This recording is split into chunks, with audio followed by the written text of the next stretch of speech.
అందరికీ నమస్కారాలు. రాష్ట్ర ప్రజలందరికీ కూడా మనస్ఫూర్తిగా నమస్కారాలు, అభినందనలు. ఈరోజు అతి ముఖ్యమైన సబ్జెక్టు అవినీతి అనేది సహజ వనరులు ఏ విధంగా దోచుకోగలుగుతారు, అదే మరి పర్యావరణానికి కూడా ఏ విధంగా ముప్పు తెస్తారనేది చాలా ముఖ్యమైన విషయం ఇది. అందుకనే చాలా డిపార్ట్మెంట్ క్రియేట్ చేసుకున్నాం. ప్రభుత్వం చెక్స్ అండ్ బ్యాలెన్సెస్ పెట్టుకొని పర్యావరణానికి ఎక్కడా ముప్పు రాకుండా తద్వారా సహజ వనరుల్ని సద్వినియోగం చేసుకోవడానికి ముందుకు పోతాం. కానీ ప్రభుత్వం వచ్చిన తర్వాత మీరు చూస్తే దేన్ని వదిలిపెట్టలేదు, పంచభూతాల్ని మింగేసే పరిస్థితికి వచ్చారు. ల్యాండ్స్ విషయంలో చాలా పెద్ద ఎత్తున ఈ ఆధునిక ప్రపంచంలో అభివృద్ధి చెందే క్రమంలో భూములకు విలువ పెరుగుతుంది. అలాంటి భూములన్నీ పెద్ద ఎత్తున లిటిగేషన్ క్రియేట్ చేసి కొట్టేయడం, భూగర్భ ఖనిజ సంపద కొన్ని వందల సంవత్సరాలు భూమిలో ఉండే కెమికల్స్ రియాక్షన్స్ కానీ అన్ని అవి ఖనిజ సంపద తయారవుతుంది. అలాంటి ఖనిజ సంపదని దోచేయడం, ఫారెస్ట్ని ఒక డిపార్ట్మెంటే ఒక సర్వీసే పెట్టుకున్నాం మనం. ఈరోజు Indian forest service IAS IPS తర్వాత ఐఎఫ్ఎస్ ఉంది. ఎప్పుడు కూడా ఫారెస్ట్ అంతా కూడా చాలా కంట్రోల్ చేసి వాతావరణానికి ముప్పు రాకుండా పర్యావరణాన్ని పరిరక్షిస్తూ ముందుకు పోతారు. అలాంటి చూస్తే అడవులను కూడా ఇష్టానుసారంగా నిర్వీర్యం చేసే పరిస్థితికి వచ్చారు. ఎక్కడికక్కడ అడవులను కూడా ధ్వంసం చేసే పరిస్థితికి వచ్చారు. ఇవన్నీ కూడా బ్రాడ్గా మాకొచ్చిన సమాచారం, అది కూడా ప్రజలందరికీ విజ్ఞప్తి చేస్తున్నా. రికార్డులు అన్నీ ఉండవు, కొంతవరకే వచ్చాయి. వాస్తవంగా దీనికంటే కొన్ని రెట్లు, ఎన్ని రెట్లను కూడా చెప్పలేను. డబుల్ ఉన్నాయా, త్రిబుల్ ఉన్నాయా, 4 times ఉన్నాయా, వాస్తవాలు అక్కడి నుంచి వస్తే తప్ప మనం అన్ని కూడా వాస్తవాలను ఎస్టాబ్లిష్ చేసే పరిస్థితులు లేవు. అది నేను అప్పీల్ కూడా చేస్తాను పబ్లిక్కి. వారు అప్పీల్ చేసిన తర్వాత ఏం చేయాలని నిర్ణయిస్తాం.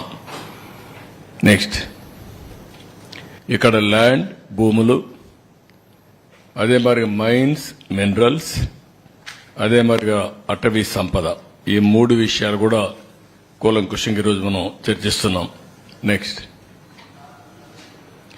ఇక్కడ చూస్తే ఒక వినూత్నమైన పందా ఎంపిక చేసుకున్నారు నేరస్తులు. అందులో కూడా ఆర్థిక ఉగ్రవాదులు ఎలాంటి పందాన్ని ఎంపిక చేసుకుంటారనుకోనికి ఇది ఒక ఉదాహరణ. ఇవన్నీ కూడా మీరు చూస్తే ఒక పక్క పట్టణ ప్రాంతాల్లో ఉండే భూములు, నేను ఎగ్జాంపుల్ మాత్రం ఇస్తున్నా, ఇంకా చాలా ఉన్నాయి. కావలి, నెల్లూరు, ఏ టౌన్ చూసినా, ఈవెన్ ధర్మవరం మీరు చూశారు మార్నింగ్ వాక్ ఏం చేశాడో. కాబట్టి అవన్నీ ఉన్నాయి. మా వాళ్ళు అవన్నీ కంపేర్ చేయలేకపోయారు, అవన్నీ కూడా కంపేర్ చేస్తాం. విశాఖపట్నం, ఒంగోలు, తిరుపతి, చిత్తూరు ఒకే స్టడీ, అంతవరకే ఇవ్వగలిగాం. అదే మరి కొత్తగా ఒక మెథడ్ ఎస్టాబ్లిష్ చేశారు. హౌస్ సైట్స్ పేరుతో ఎక్కడికక్కడ ఇష్టానుసారంగా అధికార దుర్వినియోగం చేసి ఆ కొండే భూమిని ముందే వీళ్ళు కొంటారు. ఒక స్మాల్ ట్రాన్సాక్షన్ చేస్తారు. ఆ ట్రాన్సాక్షన్ అబ్నార్మల్ గా చేస్తారు. అదే మార్కెట్ రేటుగా చూపిస్తారు.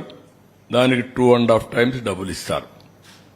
అంటే ఇది ఒక పెద్ద ఫ్రాడ్ చేసే పరిస్థితికి వచ్చారు. అవి కూడా ఎక్స్ప్లెయిన్ చేస్తాం కొన్నిటి వరకు. ఇంకొక పక్కన వీళ్ళ ఆఫీసులకి ఇచ్చేటప్పుడు అన్ని ఆఫీసులకి ఇవ్వాలి.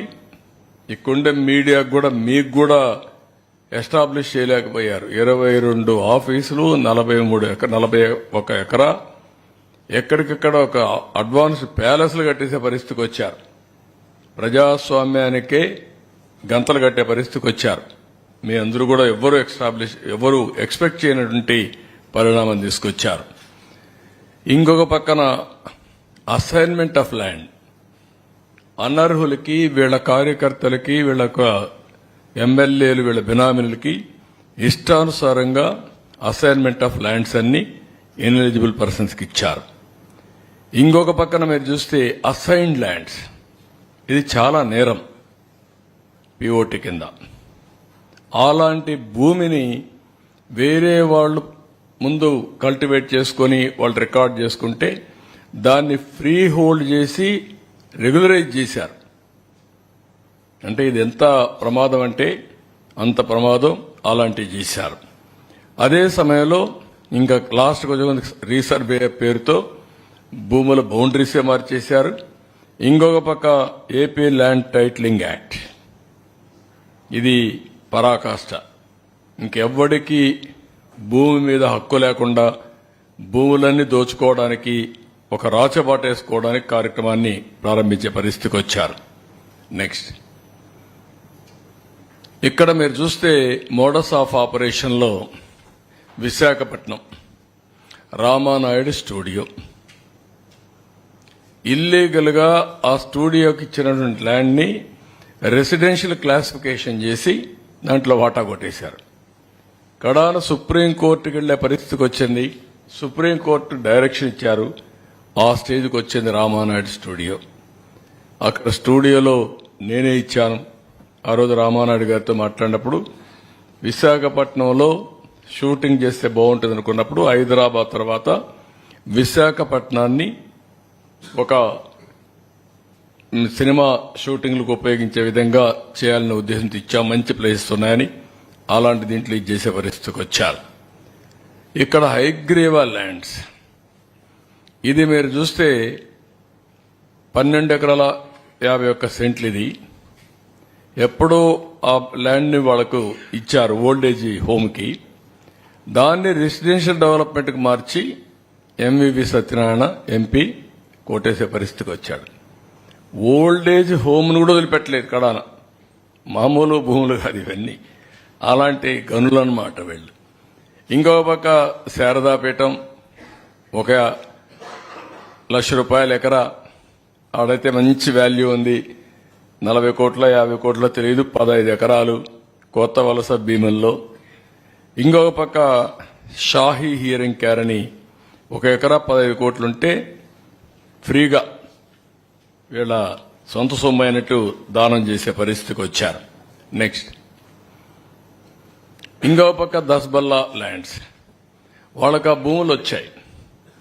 ఆ భూములు సుప్రీంకోర్టు వరకు పోయి ఫైట్ చేసి వస్తే రాణి ఆఫ్ వధ్వాన్ అనే అండ్ ఏజెన్సీ పేరుతో వాళ్ళకి లింక్ లేకపోయినా దాన్ని అపార్ట్మెంట్స్ తీసేసుకొని కన్స్ట్రక్ట్ చేసే పరిస్థితికి వచ్చారు.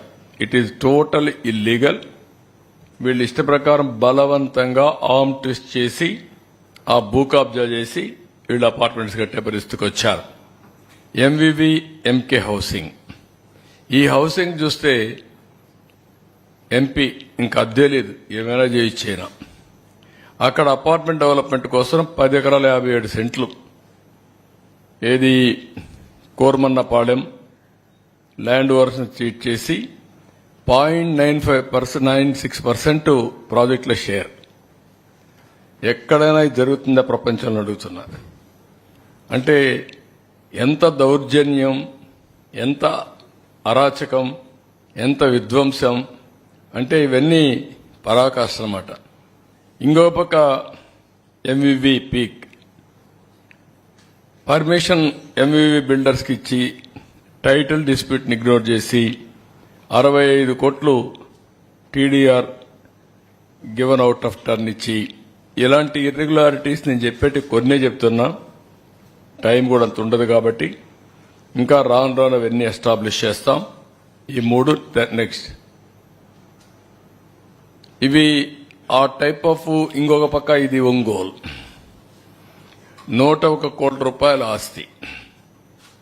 ఇక్కడ కూడా ఎన్ని చేయాలనో అన్ని విధాలుగా ఫ్యామిలీ డిస్ప్యూట్స్ అని, unclaimed private lands, empty sites, government lands ఇవన్నీ గ్రాప్ చేసి created fake documents, fake will, partition deed, D K patta, family member certificates, death certificates, land conversion certificates, GPA, sale deeds ఇలాంటివన్నీ చేసి అన్నీ కూడా ఎక్కడికక్కడ గోల్మాలలు చేసి మొత్తం ఇది చేస్తే ఇటీవల ఒక కేసులు పెట్టారు. అక్యూజ్డ్ 77 మంది, టోటల్ ఫేక్ డాక్యుమెంట్స్ ఇది 572, టోటల్ విక్టిమ్స్ 112 మంది, హౌస్ సైడ్స్ ఎక్స్టెంట్ గ్రాబ్డ్ వచ్చి 27,610 స్క్వేర్ యార్డ్స్, వాల్యూ వచ్చి 101 కోటి రూపాయలు. ఇవి క్రియేటెడ్ సివిల్ లిటిగేషన్. అన్ని ఫేక్ డాక్యుమెంట్ చెప్పి ఇష్టానుసారంగా చేసి బలవంతంగా లాక్కున్న పరిస్థితి పెద్ద ఇష్యూ అయింది. ఇది కూడా ఇన్వెస్టిగేషన్ లో ఉంది యాజ్ ఆన్ టుడే.